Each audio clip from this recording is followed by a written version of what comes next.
श्री हरिनाममाला स्तोत्रम्। गोविन्दं गोकुलानन्दं गोपालं गोपीवल्लभं गोवर्धनोद्धरं धीरं तं वन्दे गोमतीप्रियं। नारायणं निराकारं नरवीरं नरोत्तमं नृसिंहं नागनाथं च तं वन्दे नरकान्तकम्। पीताम्बरं पद्मनाभं पद्माक्षं पुरुषोत्तमं पवित्रं परमानन्दं तं वन्दे परमेश्वरम्।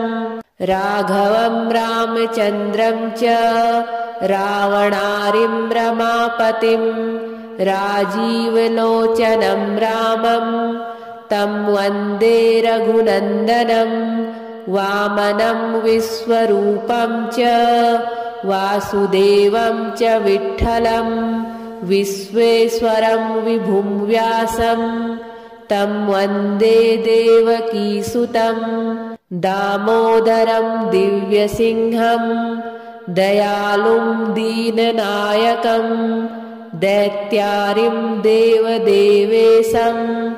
तं वन्दे देवकीसुतं। मुरारिं माधवं मत्स्यं मुकुन्दं मुष्टिमर्दनं मुञ्जकेशं महाबाहुं तं वन्दे मधुसूदनं। केशवं कमलाकान्तं कामेशं कौस्तुभप्रियं कौमोदकीधरं कृष्णं तं वन्दे कौरवान्तकम्। भूधरं भुवनानन्दं भूतेशं भूतनायकं भावनैकं भुजङ्गेशं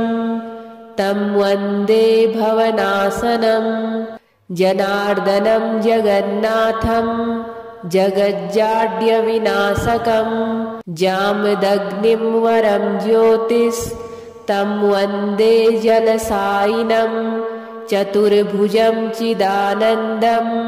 चाणूरमल्लमर्दनं चराचरगतं देवं तं वन्दे चक्रपाणिनं। श्रियःकरं श्रियोनाथं श्रीधरं श्रीवरप्रदं श्रीवत्सलधरं सौम्यं तं वन्दे श्रीसुरेश्वरम्। योगीश्वरं यज्ञपतिं यशोदानन्ददायकं यमुनाजलकल्लोलं तं वन्दे यदुनायकं। शालिग्रामशिलाशुद्धं शङ्खचक्रोपशोभितं सुरासुरसदासेव्यं तं वन्दे साधुवल्लभम्। त्रिविक्रमं तपोमूर्तिं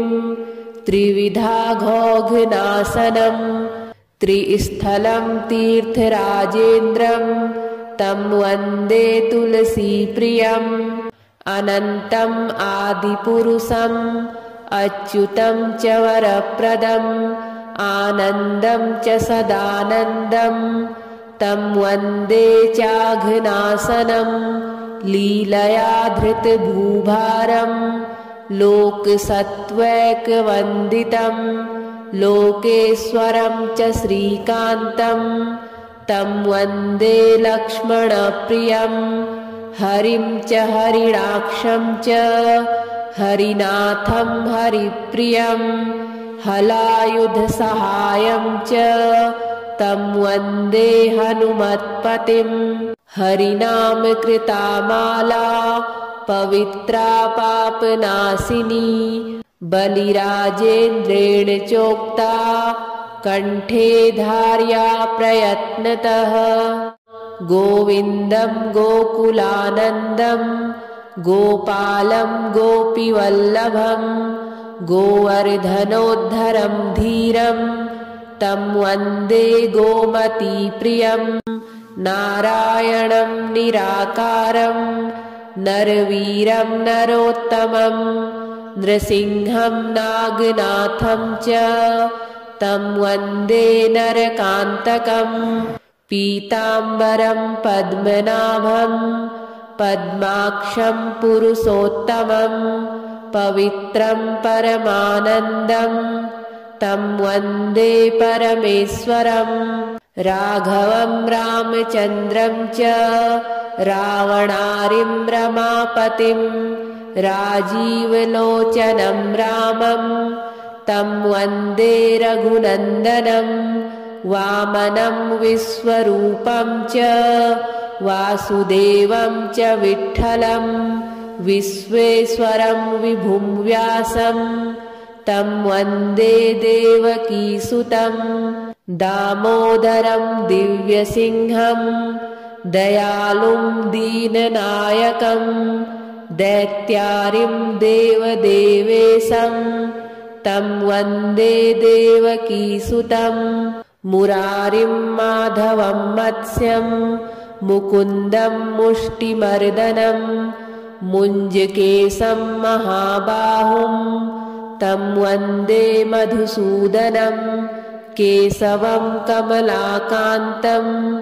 कामेशं कौस्तुभप्रियं कौमोदकीधरं कृष्णं तं वन्दे कौरवान्तकं भूधरं भुवनानन्दं भूतेशं भूतनायकं भावनैकं भुजङ्गेशं तं वन्दे भवनाशनं जनार्दनं जगन्नाथं जगज्जाड्यविनाशकं जामदग्निं वरं ज्योतिस्तं वन्दे जलसायिनं चतुर्भुजं चिदानन्दं चाणूरमल्लमर्दनं चराचरगतं देवं तं वन्दे चक्रपाणिनं श्रियःकरं श्रियोनाथं श्रीधरं श्रीवरप्रदं श्रीवत्सलधरं सौम्यं तं वन्दे श्रीसुरेश्वरं योगीश्वरं यज्ञपतिं यशोदानन्ददायकं यमुनाजलकल्लोलं तं वन्दे यदुनायकं शालिग्रामशिलाशुद्धं शङ्खचक्रोपशोभितं सुरासुरसदासेव्यं तं वन्दे साधुवल्लभं त्रिविक्रमं तपोमूर्तिं त्रिविधाघोघनाशनं त्रिस्थलं तीर्थराजेन्द्रं तं वन्दे तुलसीप्रियम् अनन्तम् आदिपुरुषम् अच्युतं च वरप्रदम् आनन्दं च सदानन्दं तं वन्दे चाघनाशनं लीलया धृतभूभारं लोकसत्त्वैकवन्दितं लोकेश्वरं च श्रीकान्तं तं वन्दे लक्ष्मणप्रियं हरिं च हरिणाक्षं च हरिनाथं हरिप्रियं हलायुधसहायं च तं वन्दे हनुमत्पतिं हरिनामकृता माला पवित्रा पापनाशिनी बलिराजेन्द्रेण चोक्ता कण्ठे धार्या प्रयत्नतः गोविन्दं गोकुलानन्दं गोपालं गोपीवल्लभं गोवर्धनोद्धरं धीरं तं वन्दे गोमतीप्रियं नारायणं निराकारं नरवीरं नरोत्तमं नृसिंहं नागनाथं च तं वन्दे नरकान्तकम् पीताम्बरं पद्मनाभं पद्माक्षं पुरुषोत्तमं पवित्रं परमानन्दं तं वन्दे परमेश्वरम् राघवं रामचन्द्रं च रावणारिं रमापतिं राजीवलोचनं रामं तं वन्दे रघुनन्दनं वामनं विश्वरूपं च वासुदेवं च विठ्ठलं विश्वेश्वरं विभुं व्यासं तं वन्दे देवकीसुतं दामोदरं दिव्यसिंहं दयालुं दीननायकं दैत्यारिं देवदेवेशं तं वन्दे देवकीसुतं मुरारिं माधवं मत्स्यं मुकुन्दं मुष्टिमर्दनं मुञ्जकेशं महाबाहुं तं वन्दे मधुसूदनं केशवं कमलाकान्तं कामेशं कौस्तुभप्रियं कौमोदकीधरं कृष्णं तं वन्दे कौरवान्तकं भूधरं भुवनानन्दं भूतेशं भूतनायकं भावनैकं भुजङ्गेशं तं वन्दे भवनाशनं जनार्दनं जगन्नाथं जगज्जाड्यविनाशकं जामदग्निं वरं ज्योतिस्तं वन्दे जलसायिनं चतुर्भुजं चिदानन्दं चाणूरमल्लमर्दनं चराचरगतं देवं तं वन्दे चक्रपाणिनं श्रियःकरं श्रियोनाथं श्रीधरं श्रीवरप्रदं श्रीवत्सलधरं सौम्यं तं वन्दे श्रीसुरेश्वरं योगीश्वरं यज्ञपतिं यशोदानन्ददायकं यमुनाजलकल्लोलं तं वन्दे यदुनायकं शालिग्रामशिलाशुद्धं शङ्खचक्रोपशोभितं सुरासुरसदासेव्यं तं वन्दे साधुवल्लभं त्रिविक्रमं तपोमूर्तिं त्रिविधाघोघनाशनं त्रिस्थलं तीर्थराजेन्द्रं तं वन्दे तुलसीप्रियम् अनन्तम् आदिपुरुषम् अच्युतं च वरप्रदम् आनन्दं च सदानन्दं तं वन्दे चाघनाशनं लीलया धृतभूभारं लोकसत्त्वैकवन्दितं लोकेश्वरं च श्रीकान्तं तं वन्दे लक्ष्मणप्रियं हरिं च हरिणाक्षं च हरिनाथं हरिप्रियं हलायुधसहायं च तं वन्दे हनुमत्पतिं हरिनामकृता माला पवित्रा पापनाशिनी बलिराजेन्द्रेण चोक्ता कण्ठे धार्या प्रयत्नतः गोविन्दं गोकुलानन्दं गोपालं गोपीवल्लभं गोवर्धनोद्धरं धीरं तं वन्दे गोमतीप्रियं नारायणं निराकारं नरवीरं नरोत्तमं नृसिंहं नागनाथं च तं वन्दे नरकान्तकम् पीताम्बरं पद्मनाभं पद्माक्षं पुरुषोत्तमं पवित्रं परमानन्दं तं वन्दे परमेश्वरं राघवं रामचन्द्रं च रावणारिं रमापतिं राजीवलोचनं रामं तं वन्दे रघुनन्दनं वामनं विश्वरूपं च वासुदेवं च विठ्ठलं विश्वेश्वरं विभुं व्यासं तं वन्दे देवकीसुतं दामोदरं दिव्यसिंहं दयालुं दीननायकं दैत्यारिं देवदेवेशं तं वन्दे देवकीसुतं मुरारिं माधवं मत्स्यं मुकुन्दं मुष्टिमर्दनं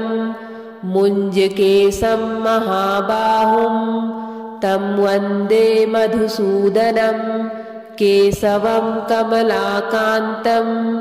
कामेशं कौस्तुभप्रियं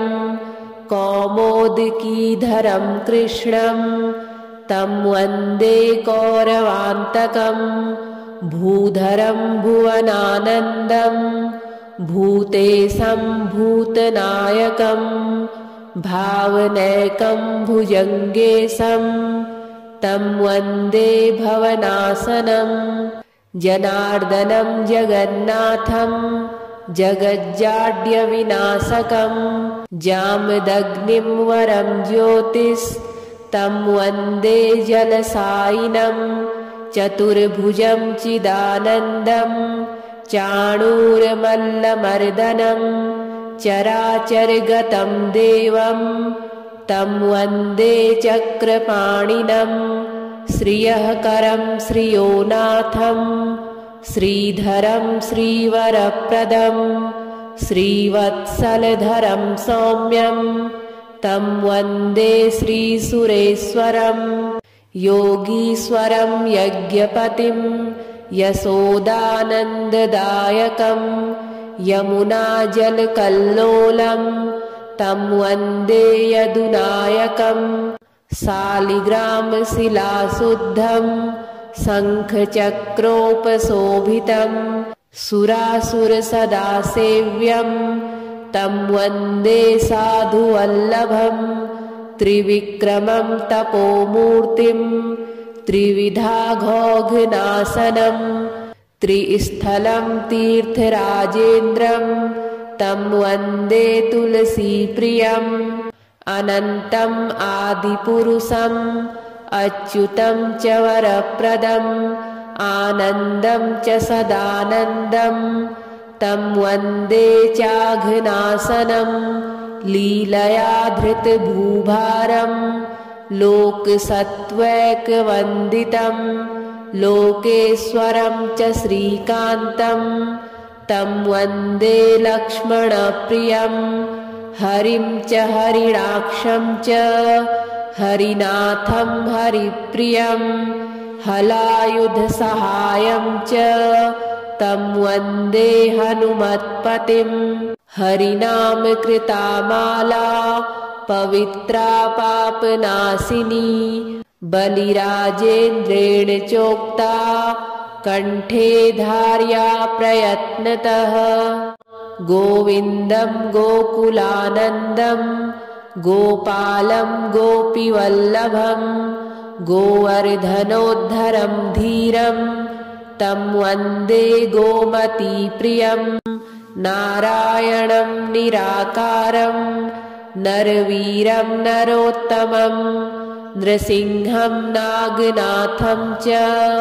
तं वन्दे नरकान्तकं पीताम्बरं पद्मनाभं पद्माक्षं पुरुषोत्तमं पवित्रं परमानन्दं तं वन्दे परमेश्वरं राघवं रामचन्द्रं च रावणारिं रमापतिं राजीवलोचनं रामं तं वन्दे रघुनन्दनं वामनं विश्वरूपं च वासुदेवं च विठ्ठलं विश्वेश्वरं विभुं व्यासं तं वन्दे देवकीसुतं दामोदरं दिव्यसिंहं दयालुं दीननायकं दैत्यारिं देवदेवेशं तं वन्दे देवकीसुतं मुरारिं माधवं मत्स्यं मुकुन्दं मुष्टिमर्दनं मुञ्जकेशं महाबाहुं तं वन्दे मधुसूदनं केशवं कमलाकान्तं कामेशं कौस्तुभप्रियं कौमोदकीधरं कृष्णं तं वन्दे कौरवान्तकं भूधरं भुवनानन्दं भूतेशं भूतनायकं भावनैकं भुजङ्गेशं तं वन्दे भवनासनं जनार्दनं जगन्नाथं जगज्जाड्यविनाशकं जामदग्निं वरं ज्योतिस्तं वन्दे जलसायिनं चतुर्भुजं चिदानन्दं चाणूरमल्लमर्दनं चराचरगतं देवं तं वन्दे चक्रपाणिनं श्रियःकरं श्रियोनाथं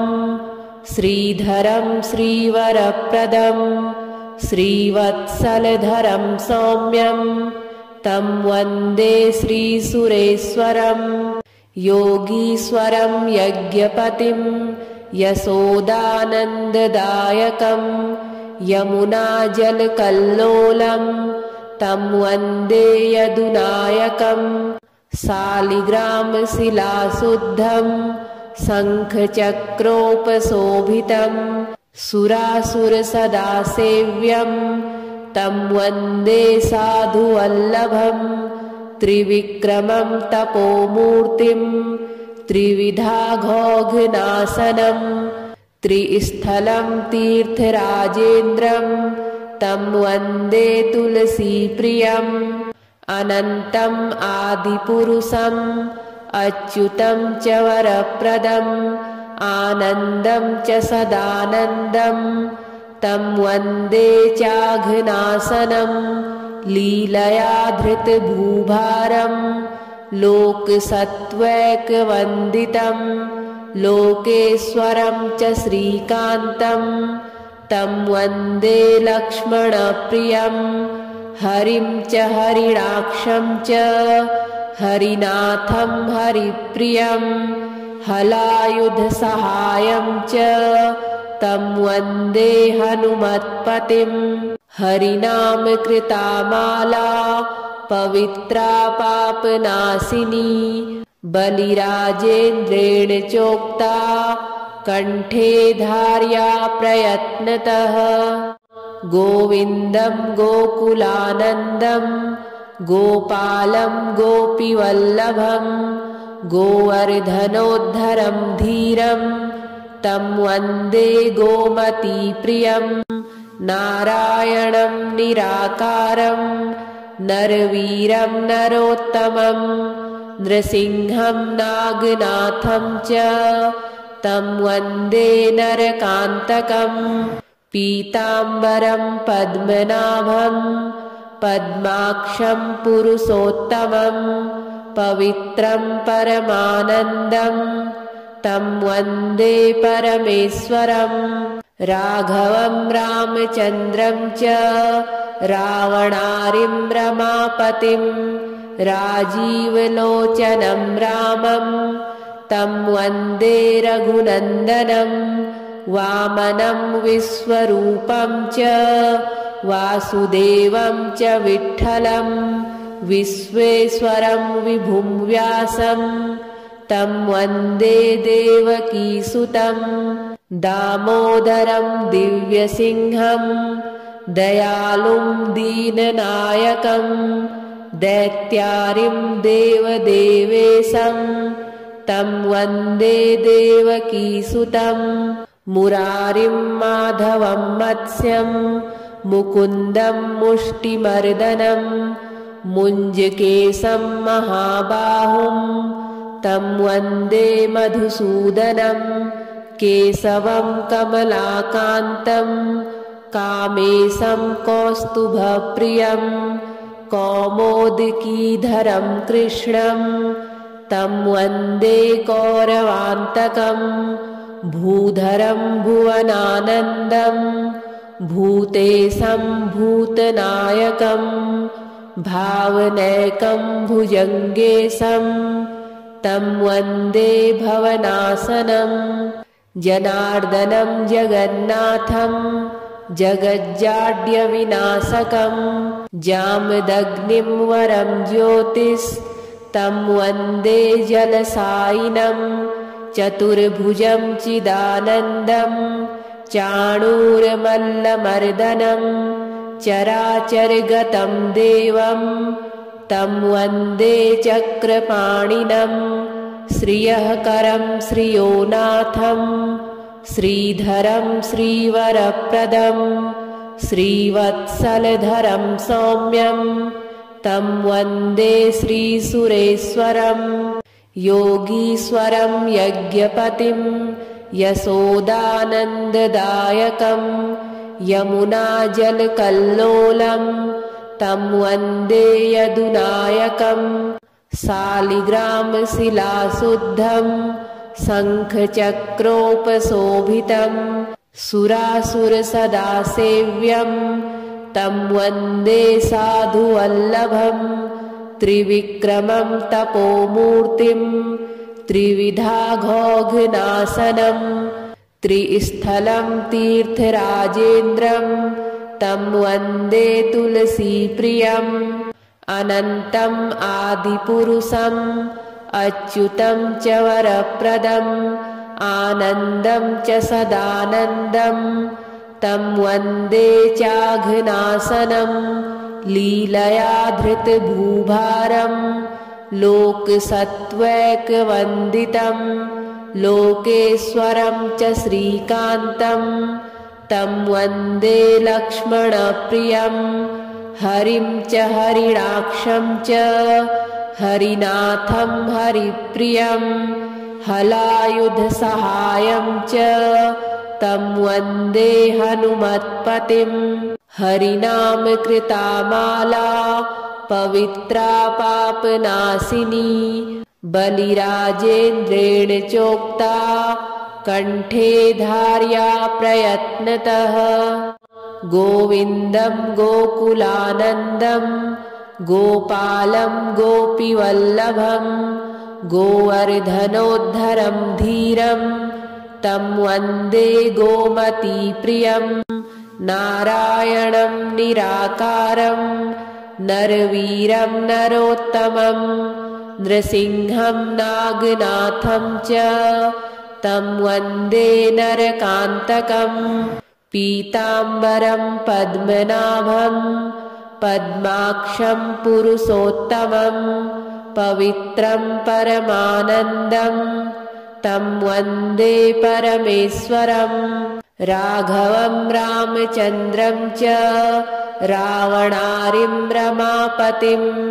राजीवलोचनं रामं तं वन्दे रघुनन्दनं वामनं विश्वरूपं च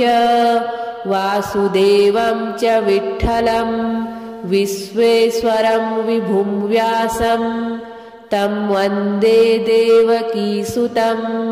दामोदरं दिव्यसिंहं दयालुं दीननायकं दैत्यारिं देवदेवेशं तं वन्दे देवकीसुतं मुरारिं माधवं मत्स्यं मुकुन्दं मुष्टिमर्दनं मुञ्जकेशं महाबाहुं तं वन्दे मधुसूदनं केशवं कमलाकान्तं कामेशं कौस्तुभप्रियं कौमोदकीधरं कृष्णं तं वन्दे कौरवान्तकं भूधरं भुवनानन्दं भूतेशं भूतनायकं भावनैकं भुजङ्गेशं तं वन्दे भवनाशनं जनार्दनं जगन्नाथं जगज्जाड्यविनाशकं जामदग्निं वरं ज्योतिस्तं वन्दे जलसायिनं चतुर्भुजं चिदानन्दं चाणूरमल्लमर्दनं चराचरगतं देवं तं वन्दे चक्रपाणिनं श्रियःकरं श्रियोनाथं श्रीधरं श्रीवरप्रदं श्रीवत्सलधरं सौम्यं तं वन्दे श्रीसुरेश्वरं योगीश्वरं यज्ञपतिं यशोदानन्ददायकं यमुनाजलकल्लोलं तं वन्दे यदुनायकं शालिग्रामशिलाशुद्धं शङ्खचक्रोपशोभितं सुरासुरसदासेव्यं तं वन्दे साधुवल्लभं त्रिविक्रमं तपोमूर्तिं त्रिविधाघोघनाशनं त्रिस्थलं तीर्थराजेन्द्रं तं वन्दे तुलसीप्रियम् अनन्तम् आदिपुरुषम् अच्युतं च वरप्रदम् आनन्दं च सदानन्दं तं वन्दे चाघनाशनं लीलया धृतभूभारं लोकसत्त्वैकवन्दितं लोकेश्वरं च श्रीकान्तं तं वन्दे लक्ष्मणप्रियं हरिं च हरिणाक्षं च हरिनाथं हरिप्रियं हलायुधसहायं च तं वन्दे हनुमत्पतिं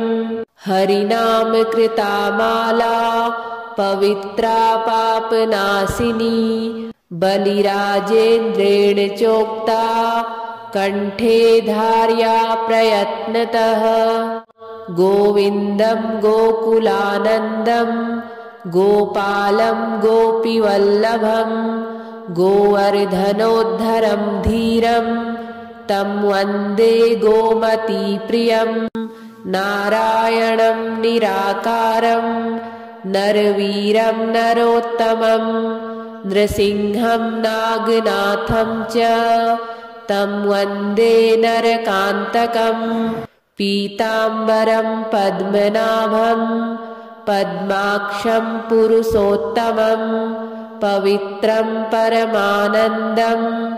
तं वन्दे परमेश्वरं राघवं रामचन्द्रं च रावणारिं रमापतिं राजीवलोचनं रामं तं वन्दे रघुनन्दनं वामनं विश्वरूपं च वासुदेवं च विठ्ठलं विश्वेश्वरं विभुं व्यासं तं वन्दे देवकीसुतं दामोदरं दिव्यसिंहं दयालुं दीननायकं दैत्यारिं देवदेवेशं तं वन्दे देवकीसुतं मुरारिं माधवं मत्स्यं मुकुन्दं मुष्टिमर्दनं मुञ्जकेशं महाबाहुं तं वन्दे मधुसूदनं केशवं कमलाकान्तं कामेशं कौस्तुभप्रियं कौमोदकीधरं कृष्णं तं वन्दे कौरवान्तकं भूधरं भुवनानन्दं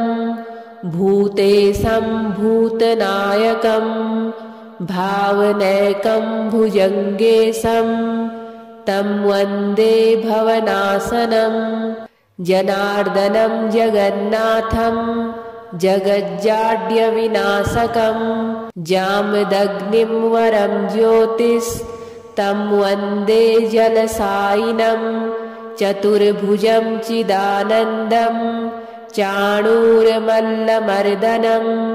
चराचरगतं देवं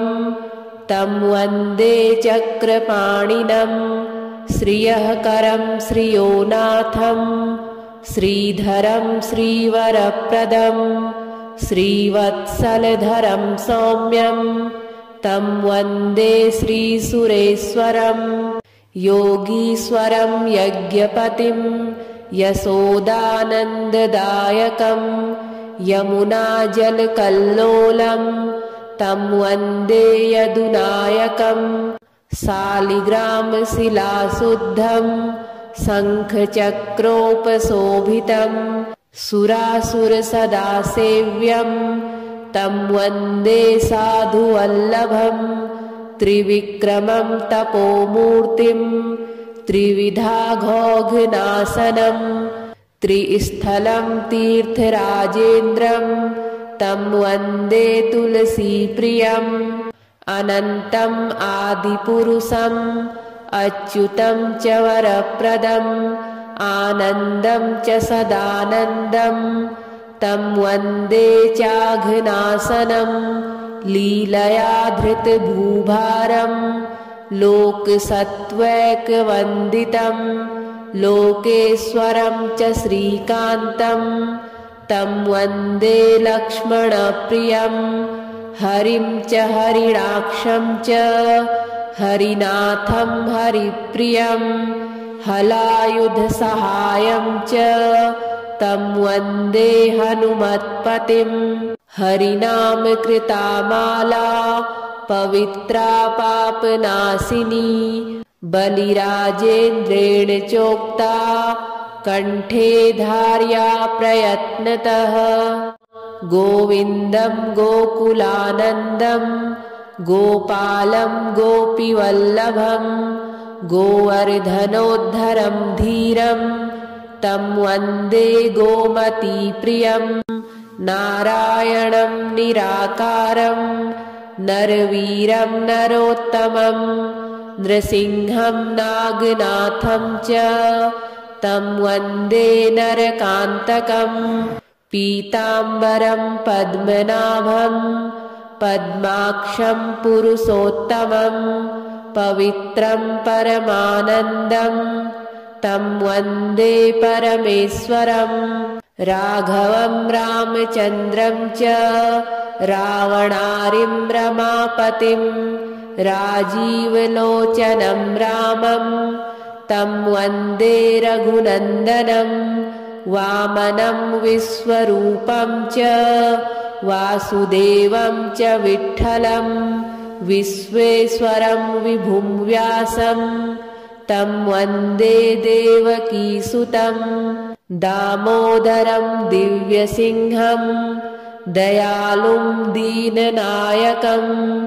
दैत्यारिं देवदेवेशं तं वन्दे देवकीसुतं मुरारिं माधवं मत्स्यं मुकुन्दं मुष्टिमर्दनं मुञ्जकेशं महाबाहुं तं वन्दे मधुसूदनं केशवं कमलाकान्तं कामेशं कौस्तुभप्रियं कौमोदकीधरं कृष्णं तं वन्दे कौरवान्तकं भूधरं भुवनानन्दं भूतेशं भूतनायकं भावनैकं भुजङ्गेशं तं वन्दे भवनाशनं जनार्दनं जगन्नाथं जगज्जाड्यविनाशकं जामदग्निं वरं ज्योतिस्तं वन्दे जलसायिनं चतुर्भुजं चिदानन्दं चाणूरमल्लमर्दनं चराचरगतं देवं तं वन्दे चक्रपाणिनं श्रियःकरं श्रियोनाथं श्रीधरं श्रीवरप्रदं श्रीवत्सलधरं सौम्यं तं वन्दे श्रीसुरेश्वरं योगीश्वरं यज्ञपतिं यशोदानन्ददायकं यमुनाजलकल्लोलं तं वन्दे यदुनायकं शालिग्रामशिलाशुद्धं शङ्खचक्रोपशोभितं सुरासुरसदा सेव्यं तं वन्दे साधुवल्लभं त्रिविक्रमं तपोमूर्तिं त्रिविधाघोघनाशनं त्रिस्थलं तीर्थराजेन्द्रं तं वन्दे तुलसीप्रियम् अनन्तम् आदिपुरुषम् अच्युतं च वरप्रदम् आनन्दं च सदानन्दं तं वन्दे चाघनासनं लीलया धृतभूभारं लोकसत्त्वैकवन्दितं लोकेश्वरं च श्रीकान्तं तं वन्दे लक्ष्मणप्रियं हरिं च हरिणाक्षं च हरिनाथं हरिप्रियं हलायुधसहायं च तं वन्दे हनुमत्पतिं हरिनामकृता माला पवित्रा पापनाशिनी बलिराजेन्द्रेण चोक्ता कण्ठे धार्या प्रयत्नतः गोविन्दं गोकुलानन्दं गोपालं गोपीवल्लभं गोवर्धनोद्धरं धीरं तं वन्दे गोमतीप्रियं नारायणं निराकारं नरवीरं नरोत्तमं नृसिंहं नागनाथं च तं वन्दे नरकान्तकं पीताम्बरं पद्मनाभं पद्माक्षं पुरुषोत्तमं पवित्रं परमानन्दं तं वन्दे परमेश्वरं राघवं रामचन्द्रं च रावणारिं रमापतिं राजीवलोचनं रामं तं वन्दे रघुनन्दनं वामनं विश्वरूपं च वासुदेवं च विठ्ठलं विश्वेश्वरं विभुं व्यासं तं वन्दे देवकीसुतं दामोदरं दिव्यसिंहं दयालुं दीननायकं दैत्यारिं देवदेवेशं तं वन्दे देवकीसुतं मुरारिं माधवं मत्स्यं मुकुन्दं मुष्टिमर्दनं मुञ्जकेशं महाबाहुं तं वन्दे मधुसूदनं केशवं कमलाकान्तं कामेशं कौस्तुभप्रियं कौमोदकीधरं कृष्णं तं वन्दे कौरवान्तकं भूधरं भुवनानन्दं भूतेशं भूतनायकं भावनैकं भुजङ्गेशं तं वन्दे भवनाशनं जनार्दनं जगन्नाथं जगज्जाड्यविनाशकं जामदग्निं वरं ज्योतिस्तं वन्दे जलसायिनं चतुर्भुजं चिदानन्दं चाणूरमल्लमर्दनं चराचरगतं देवं तं वन्दे चक्रपाणिनं श्रियःकरं श्रियोनाथं श्रीधरं श्रीवरप्रदं श्रीवत्सलधरं सौम्यं तं वन्दे श्रीसुरेश्वरं योगीश्वरं यज्ञपतिं यशोदानन्ददायकं यमुनाजलकल्लोलं तं वन्दे यदुनायकं शालिग्रामशिलाशुद्धं शङ्खचक्रोपशोभितं सुरासुरसदासेव्यं तं वन्दे साधुवल्लभं त्रिविक्रमं तपोमूर्तिं त्रिविधाघोघनाशनं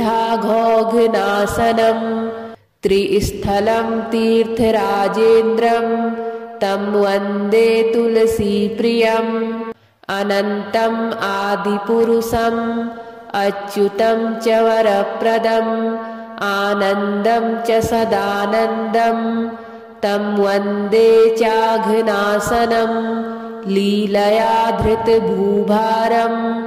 लोकसत्त्वैकवन्दितं लोकेश्वरं च श्रीकान्तं तं वन्दे लक्ष्मणप्रियं हरिं च हरिणाक्षं च हरिनाथं हरिप्रियं हलायुधसहायं च तं वन्दे हनुमत्पतिम्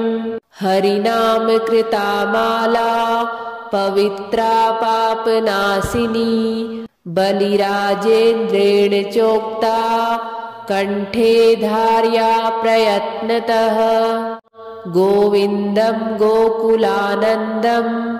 गोपालं गोपीवल्लभं गोवर्धनोद्धरं धीरं तं वन्दे गोमतीप्रियं नारायणं निराकारं नरवीरं नरोत्तमं नृसिंहं नागनाथं च तं वन्दे नरकान्तकं पीताम्बरं पद्मनाभं पद्माक्षं पुरुषोत्तमं पवित्रं परमानन्दं